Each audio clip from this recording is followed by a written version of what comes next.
আচ্ছা, আমি যেটা শুনতে পেলাম আপনারাও কি সেটা শুনলেন? আমি কি ঠিকঠাক শুনেছি? আপনারা কমেন্ট করে জানাবেন যে আপনারাও কি সেটা শুনতে পেয়েছেন, অর্থাৎ মমতা ব্যানার্জির ফাঁসি চাই, ফাঁসি চাই, সেটাও কি আপনারা শুনতে পেয়েছেন, না আমি ভুলভাল শুনলাম? হতে পারে, মেবি। দেখুন না, আমাদের রাজ্যে আগস্ট মাসে আরজিকর ধর্ষণ খুন মামলা হয়ে, অর্থাৎ কলকাতার যে আরজিকর চিকিৎসালয় রয়েছে, সরকারি চিকিৎসালয়, 4th ফ্লোরে তিলোত্তমা বা অভয়া তাকে ধর্ষণ করে হত্যা করা হয়। এই নিয়ে গোটা বিশ্ব জুড়ে তোলপাড়, শুধু রাজ্য নয়, জেলা নয়, শুধু ভারত নয়, বিশ্বের বিভিন্ন কান্ট্রিতে এই নিয়ে কিন্তু প্রতিবাদ হয়েছে। এবং গোটা বিশ্বে যখন বলছে যে ধর্ষকদের ফাঁসি চাই, ফাঁসি চাই, তখন আমাদের রাজ্যে কিছু সংখ্যক তৃণমূলের কর্মীরাই বলছে যে মমতা ব্যানার্জির ফাঁসি চাই, ফাঁসি চাই। তাহলে তারা কি জেনে শুনে বলেছেন, না অজান্তে কোনো ভুল হয়ে গেছে? আপনাদের কি মনে হচ্ছে? আমরা তো জানি যে অনেক সময় আহ, অনেক কথা বলতে গিয়ে ভেতরের যেটা আসল সত্য সেটা বেরিয়ে আসে। ছাই চাপা আগুনের মতো যে সমস্ত কথা মনের মধ্যে লুকিয়ে থাকে, অনেকটা সময় ভাবাবেগে বেরিয়ে আসে। মুদ্রা গল্প হচ্ছে। তাহলে কি জেনে শুনে এটা বলা হয়েছে যে মমতা ব্যানার্জির ফাঁসি চাই, ফাঁসি চাই? আরজিকর ধর্ষণ খুন মামলা নিয়ে যেভাবে সমস্ত তথ্য প্রমাণ লোপাট করা হয়েছে, যে বাথরুমে ব্লাড ধোয়া হয়েছে, সেই বাথরুম ভাঙচুর, এগেরা এগেরা নানান গল্প রয়েছে। তাহলে কি এরা বুঝতে পেরে গেছে যে এর মধ্যে হয়তো জড়িত ফড়িত? যাই হোক, আমি সেই বিষয়ে যাচ্ছি না। আচ্ছা, যারা বলছে যে মমতা ব্যানার্জির ফাঁসি চাই, ফাঁসি চাই, তারা কোথাকার কর্মী, কোন দলের কর্মী? এরা হচ্ছে উত্তরবঙ্গের মালদা জেলার কিছু সংখ্যক তৃণমূল কংগ্রেসের কর্মী, একেবারে সক্রিয় কর্মী যাকে বলে, অ্যাক্টিভ কর্মী। তারা কিন্তু আন্দোলন করতে গিয়ে হঠাৎ করে বলছে যে মমতা ব্যানার্জির ফাঁসি চাই, ফাঁসি চাই। হয়তো মুখ থেকে বেরিয়ে গেছে ধর্ষকদের ফাঁসি চাই, ধর্ষকদের ফাঁসি চাই, এই শব্দটা বলতে গিয়ে, এই সেন্টেন্স বলতে গিয়ে হঠাৎ করে বলে ফেলেছে যে মমতা ব্যানার্জির ফাঁসি চাই। দেখুন, আমি এই কারণে এই বিষয়টাকে বিশ্লেষণ করছি, চুলচেরা বিশ্লেষণ করছি। একজন না হয়ে ভুল করলো যে মমতা ব্যানার্জির ফাঁসি চাই, তাহলে তার পেছনে বা তার আশেপাশে, বাম প্রান্তে, দক্ষিণ প্রান্তে, সামনে বা পশ্চাতে যে সমস্ত কর্মীরা ছিল, তারাও কি ভুল করেছে? একজন না হয়ে ভুল করলো যে মমতা ব্যানার্জির ফাঁসি চাই, বাদ বাকি সবাই তো শুনতে পেয়েছে যে না, এটা তো মমতা ব্যানার্জির নাম উচ্চারণ করা হয়েছে। তাহলে আমরা সেই সময় কেন বলবো যে ফাঁসি চাই, ফাঁসি চাই? একসঙ্গে সবাই ভুল করবে, এটা কি হয় কোনো দিন? একসঙ্গে সবাই ভুল করবে, এটা কি হয় কোনো দিন? হ্যাঁ, হয়। কিভাবে হয়? যেভাবে আমাদের রাজ্যে এসএসসি চুরি করেছে, এসএসসি থেকে প্রায় 26,000 নিয়োগ হয়েছে 2016 থেকে। যেমন স্কুল সার্ভিস দপ্তর চুরি করেছে, অর্থাৎ এসএসসি দপ্তরে চুরি হয়েছে, তেমনটা পর্ষদে চুরি হয়েছে, তেমনটা নেতা মন্ত্রী চুরি করেছে, যেখানে ওএমআরসি চেক করা হয়েছে সেখানে চুরি হয়েছে, অর্থাৎ প্রত্যেকটা জায়গায় চুরি হয়েছে, প্রত্যেকটা জায়গায় চুরি হয়েছে, প্রত্যেকে চোর ধরতে গেলে। সেই ক্ষেত্রে এই হিসাবে হয়তো তারা কোনো সাদৃশ্য পেয়েছে যে হ্যাঁ ফাঁসি চাই, ফাঁসি চাই। হ্যাঁ, প্রত্যেকটা ক্ষেত্রে ভুল যেহেতু এখানে হয়, সেখানে হয়তো ভুল হয়েছে যে ফাঁসি চাই, ফাঁসি চাই। যাই হোক, আমি এই বিষয়ে বলছি না।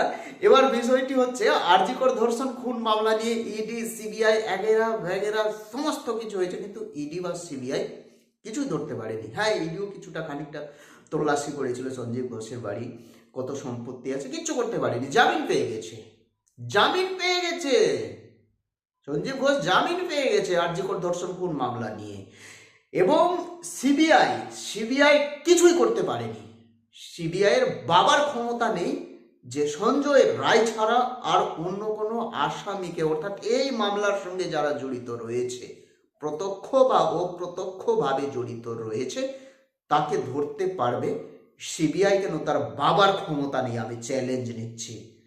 দেখুন, কলকাতার ধর্মতলায় কিছুদিন আগে একটা আন্দোলন হয়েছে। সেখানে কিছু সংখ্যক আন্দোলনকারীরা চিৎকার করে করে বলছে যে ইডি, সিবিআই, রাজ্য এবং কেন্দ্র একেবারে সেটিং হয়ে গেছে। সিবিআই, রাজ্য কেন্দ্র একেবারে সেটিং হয়ে গেছে। যদি সেটিং হয়ে থাকে এই ক্ষেত্রে, তাহলে তো কোনো দিনই তিলোত্তমা বা অভয়া বিচার পাবে না, কোনো দিনই বিচার পাবে না। একটা ঘটনা আপনাদের সামনে তুলে ধরি, যদিও সময়ের অভাব, তবুও শুনে নিন। ইডির এতটাই নোংরামি করেছে তদন্ত করতে গিয়ে, চণ্ডীগড়ে একটা ইডি অফিসার, তার বাড়িতে প্রায় কয়েক কোটি টাকা পাওয়া গেছে। কোথাও তদন্ত করতে গেছে, কোটি কোটি টাকা পেয়েছে, তারা কিন্তু ঘুষ ঘাস খেয়ে নিয়েছে। এবং সেই ইডির বিরুদ্ধে আবার সিবিআই তদন্ত লাগানো হয়েছে, অর্থাৎ সেই ইডির বিরুদ্ধে মামলা হয়েছে, সন্দেহ হয়েছে, এবং সেই ইডির বিরুদ্ধে মামলা হয়েছে। চণ্ডীগড়ের গল্প বলছি আমি। এবং সেই ইডি অফিসারের বাড়িতে সিবিআই যখন তদন্ত করতে যায়, তার বাড়িতে কোটি কোটি টাকা পাওয়া যায়, এবং সেই ইডি হচ্ছে পলাতক বর্তমানে। পুলিশ, সিবিআই তাকে তল্লাশি করছে। একেবারে চুল চেরা বিশ্লেষণ আমি আপনাদের সামনে তুলে ধরলাম।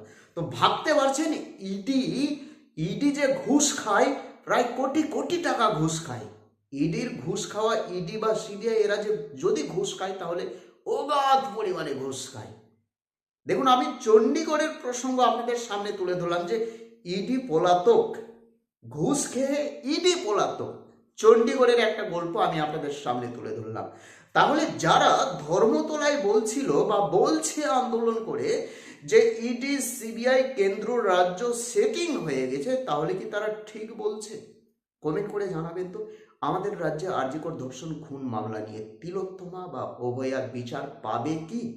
কি মনে হচ্ছে? সিবিআই ঠিকঠাক তদন্ত করতে পারবে? তার অগ্রগতি সম্পর্কে, তদন্তের যে গতি প্রকৃতি সম্পর্কে আপনারা কমেন্ট করে জানাবেন। এসএসসি থেকে 26,000 চাকরি কি বাতিল হবে? সেগ্রিগেশন সম্ভব? কি মনে হচ্ছে? 2026 বিধানসভা নির্বাচনে চুরি, দুর্নীতি, আরজিকর ধর্ষণ, কয়লা চুরি, চাল চুরি, এগেরা ব্যাগেরা, এই সমস্ত প্রভাব কি সাধারণ মানুষের, সাধারণ ভোটারের মনের মধ্যে পড়বে কি? 2026 সালে মমতা চিত হবে, অর্থাৎ টিএমসি কি ঢাকি সমেত বিসর্জন হবে, বা বিজেপি কে আসতে পারবে? কি মনে হচ্ছে 2026-এ কত আসন পেতে পারে টিএমসি, বিজেপি কত আসন পাবে? সমস্ত বিষয় নিয়ে আপনারা কমেন্ট করে জানাবেন। প্রত্যেকে ভালো থাকবেন, সুস্থ থাকবেন। তলাট থেকে মলাট পর্যন্ত, জুতো সেলাই থেকে চণ্ডীপাঠ, প্রত্যেকটা বিষয় সম্পর্কে আপনাদের সামনে সমস্ত ঘটনা এবার তুলে ধরব। জয় হিন্দ, বন্দে মাতরম।